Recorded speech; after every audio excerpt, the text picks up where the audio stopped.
Exatamente, Rê. O bate-papo agora é sobre causas e tratamentos da gordura do fígado com o Dr. Liboni. Seja bem-vindo, doutor. Obrigado. Abrimos no início do programa uma caixinha de perguntas, né, para vocês em uma foto.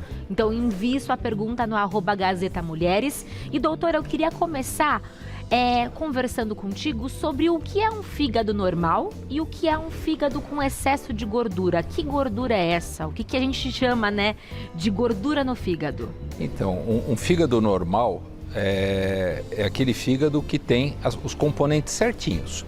De triglicérides, colesterol, fosfolípidos, tem todos os componentes de gordura. Quando ele passa de 5 a 10% do peso dele em gordura, a gente chama isso de esteatose hepática.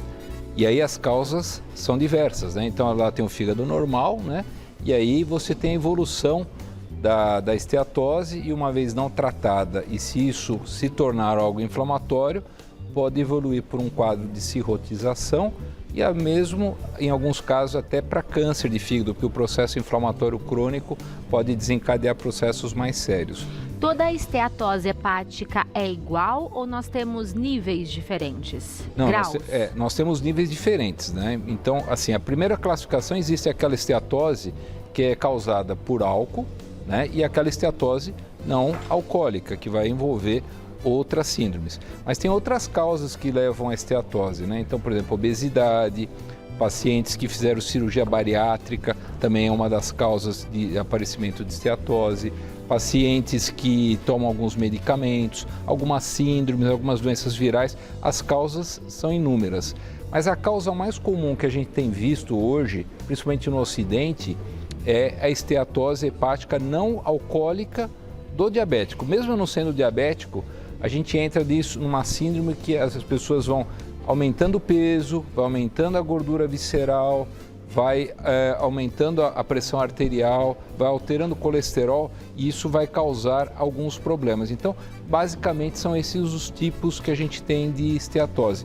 Mas o mais importante é saber se eu tenho uma esteatose que ela está ativa ou se é uma esteatohepatite que vai gerar processo inflamatório. É reversível? Uma vez que eu descubro que eu tenho esteatose, eu tenho um tratamento? Sim, é reversível. Se você, por exemplo, o ultrassom é o exame mais bacana e fácil de ser feito, e aí a gente consegue classificar se é uma esteatose leve, moderada ou grave. Até 30% de gordura é considerada leve, de 30 a 60 moderada, mais de 60 é uma esteatose mais séria. Mas se eu perco 10% do meu peso, se eu começo a fazer atividade física, diminuo a ingesta de bebida alcoólica, acerto a minha alimentação, basicamente isso acaba sendo reversível. É mais comum em homens ou mulheres? É mais em mulher, principalmente porque a mulher tem mais, até por causa de problemas hormonais como estrógeno, isso acaba prejudicando e facilitando a deposição de gorduras no fígado, né? Você falou que o diagnóstico ele pode ser feito por um ultrassom, mas não é tão simples, né? Em alguns casos exige um pouco mais de pesquisa para que a gente tenha um diagnóstico certeiro? A grande encrenca é assim, que a esteatose, ela, na grande maioria das vezes, né, se você pegar a população mundial, quase 30% vai acabar tendo, até por excesso de peso e tudo mais. A grande maioria é assintomática. E aí a gente acaba pegando isso no exame de rotina, vai fazer ultrassom por uma outra causa e acaba descobrindo isso. Tem os exames de sangue que podem dar discretas alterações em quadros iniciais, e aí você tem que correlacionar com isso que nós falamos, aumento de peso, história de diabetes na família e tudo mais. E é assintomática independente do nível, então independente desses graus que nós vimos, mesmo num grau mais avançado, a pessoa pode não sentir nada. Algumas pessoas vão sentir às vezes um pouco de cansaço, algumas pessoas vão ter algumas intolerâncias, um pouco de náusea, algumas pessoas vão ter dores de cabeça, mas nos quadros mais avançados e quadros inflamatórios, porque assim, quando você deposita gordura no fígado, você está gerando um processo inflamatório. E aí, se você não trata isso, isso pode gerar uma fibrose. E se você não trata essa fibrose, pode evoluir para um quadro de cirrose. Então, obviamente, quando você vai para os quadros de fibrose e de cirrotização, os sintomas vão ficando mais intensos, vão começando a aparecer alterações nos exames de sangue mais importantes, vão aparecendo hematomas, que até o pessoal do interior fala que chama beijo do defunto, né? Com aqueles roxos, aquelas coisas no corpo. Então, tem algumas outras alterações mais significativas, muda às vezes a cor da urina, né? Então isso é importante. E eu consigo, então, detectar este problema em exames de rotina. Com qual regularidade? Eu preciso buscar mesmo um médico, fazer um check-up, investigar como que anda a minha função?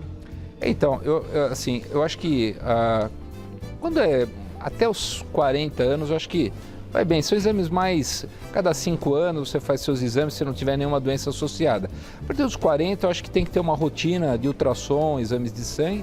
A partir dos 45, eu acho que já estão os exames endoscópicos e alguns exames de imagem mais importantes. Mas no caso da esteatose hepática, uma vez diagnosticada, você tem que... hoje tem alguns exames muito bons para serem feitos. Uma é a elastografia, que é um ultrassom.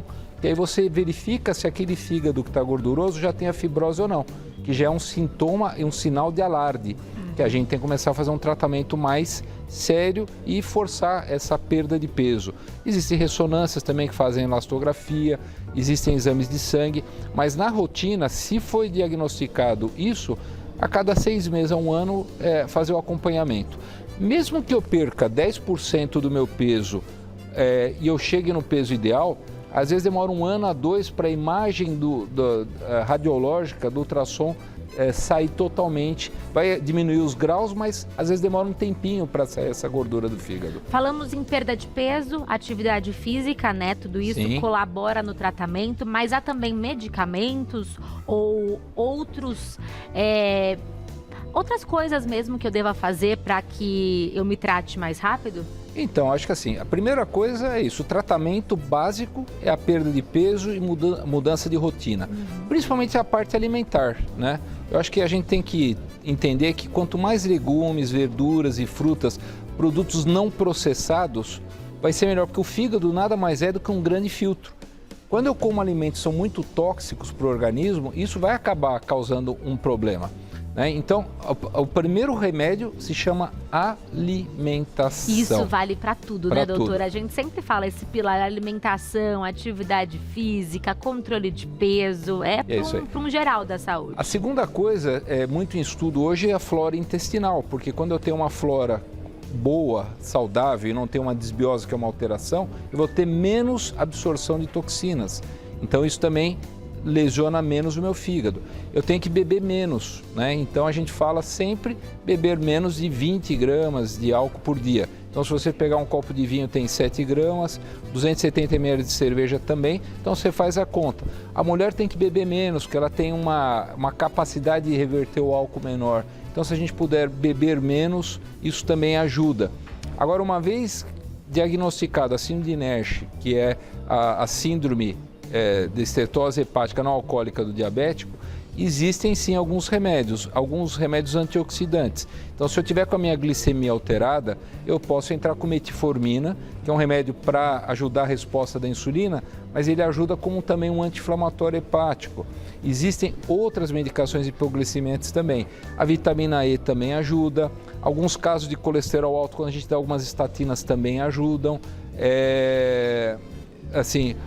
Ácido ursodeoxicólico também ajuda. Então, dependendo do caso e dependendo da situação, a gente pode fazer uso dessas medicações ou não.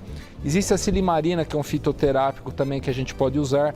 Então, dependendo. Nas esteatoses leves, eu não preciso fazer absolutamente nada. Só dieta, perda de peso e exercício. E beber com moderação. E tomar cuidado com remédios que sejam hepatotóxicos. Sim, então, claro. eu vou no médico, vou dar um antibiótico e falo: opa, peraí, eu tenho... pode ser um remédio que tem metabolização renal em vez de ser hepático? Ou posso perguntar para o meu médico gastro se eu posso usar esse remédio? Eu acho que vai bem. Mas quando eu tenho a doença em atividade importante, aí realmente esses remédios têm uma atuação importante. Bom, então ficou claro pra gente, né, que há sim tratamento, é importante que a gente faça os exames preventivos e, além disso, é importante que a gente siga os pilares de saúde, né, para que o nosso organismo funcione bem como um todo. Eu vou compartilhar com você aí de casa o contato do Dr. Liboni, que mais uma vez está conosco, trazendo informação, que é o @clinicafactum, certo? @clinicafactum, e o site é clinicafactum.com.br. Muito obrigada, doutora. É sempre um prazer recebê-lo e aprender com você. Obrigado. Obrigada.